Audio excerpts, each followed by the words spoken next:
Specifically जर बघितलं ना तर आपल्याला जो ब्रॉन्कायटिस तुम्हाला होता ना मागे आपण स्पायरोमेट्री केली होती आणि हे स्पायरोमेट्रीमध्ये आपण हे बघितलं. त्यानंतर आपल्याला टेस्ट झाल्या. टेस्टमध्ये आपल्याला हे ब्लडची डस्ट माइट्स आणि बाकीच्या गोष्टी आल्या सगळ्या. त्याच्यावर आपल्याला इम्युनोथेरपी चालू केली आहे. बरोबर. बाकी नेझल स्प्रे वगैरे आता तो आहे तो सध्या स्पायरोफ्लूट्स आहे तो सध्या. बरं, आता तुम्हाला जे ब्रॉन्कायटिस आणि खोकला होता ना तो आता कितीपर्यंत तुमचं कसं आहे? बराच कमी आहे. पण आता मागच्याला पण म्हटलं होतं की याला गोळ्या द्याव्या लागतील का, पण लागले त्याचा म्हणजे तुम्ही कारण मागच्याला आपण जेव्हा गोळ्या दिल्या तेव्हा तुम्ही म्हटलात का आता बहुतेक शेवटच्याच आहेत. बऱ्याच इम्प्रुव्हमेंट आहे.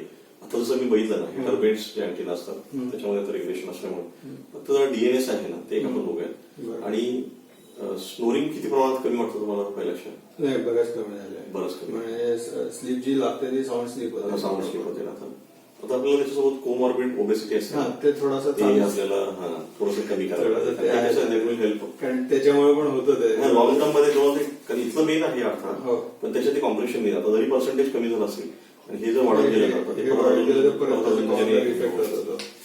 कारण डीएनएस आहेच ना त्याच्यामुळे आपल्याला कसं आणि ऑपरेट करून काही फार फायदा नाही होत बेसिकली. कारण बरेच पेशंट आम्ही पाहतोय की ऑपरेट केलं की त्यांना नंतर लोअर रेस्पिरेटरी प्रॉब्लेम सुरू होतात. दमा काळदमा अजून वाढतो त्याच्यामुळे.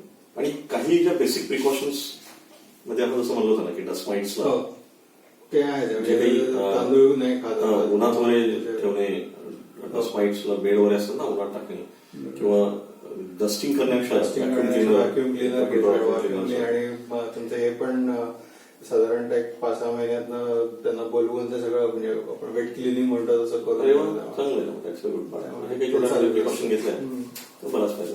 आता आपला 7वा डोस आहे ना. 7वा डोस आहे.